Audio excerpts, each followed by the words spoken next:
Good morning. Thank you for joining us for another daily devotional. We've been repeatedly reminded by the media about where we need to stand.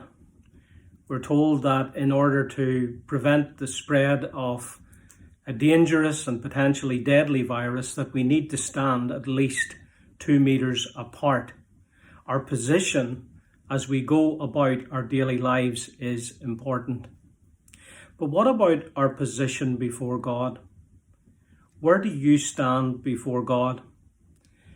As the Apostle Paul writes a letter to a church in the first century in a place called Ephesus, Paul reminds them of where they had been standing.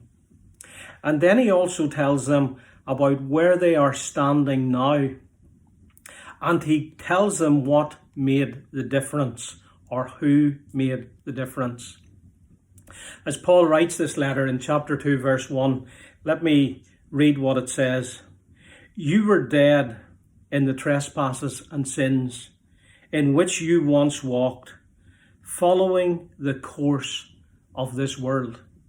In other words, Paul is saying to these people who have now come to faith in Christ Jesus and committed their lives to Christ and are following Jesus Christ, you were once dead.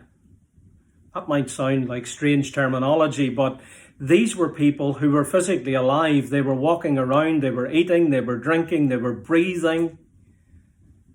But they were described as dead spiritually because they were so far separated from God. There was no spiritual life in them whatsoever. And Paul says they were dead in their trespasses and in their sins. We know what it is to trespass. It's to cross a line, isn't it? We see a sign for no trespassing, and there's a fence. And if you go to the other side of that fence and you're standing on the other side of the fence, then you are trespassing. You're in the wrong place. That's what Paul wants these people to see. You were dead. You were dead in your trespasses and sins. You were in entirely the wrong place. But then he goes on to tell them what happened, why they're now in the right place. And he says, but God, verse 4 of chapter 2, being rich in mercy because of the great love with which he loved us, even when we were dead in our trespasses, made us alive together with Christ. Paul points to the resurrection of Christ. And he says this is what has happened in the lives of these people. They were once spiritually dead, but now they have experienced a spiritual resurrection and a complete change of life. And it's all because of what God has done, because of God who has been rich in mercy towards them. Their lives have been changed. And then Paul goes on to remind them of this in chapter 2, verses 8 and 9. The reason that they're standing now in an entirely different place is because God has made them alive, and that it is by grace that they have been saved through faith. This is not your own doing. It is the gift of God, not a result of works, so that no one may boast. For we are his workmanship, created in Christ Jesus for good works, which God prepared beforehand, that we should walk in them. I think it's possible that many people know they're in the wrong place spiritually. They know that they're separated from God. And somehow they think that if they do things, they can perhaps please God by the things that they do. And so they sort of turn over a new leaf and they try to be better than they were previously. They try and reach God by their good works.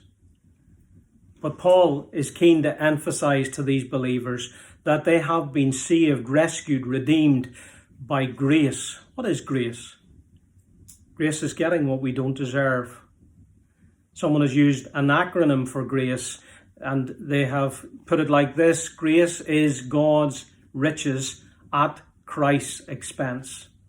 These people had experienced mercy. They had experienced grace. They have been saved by grace through faith. because they had exercised faith in Christ Jesus.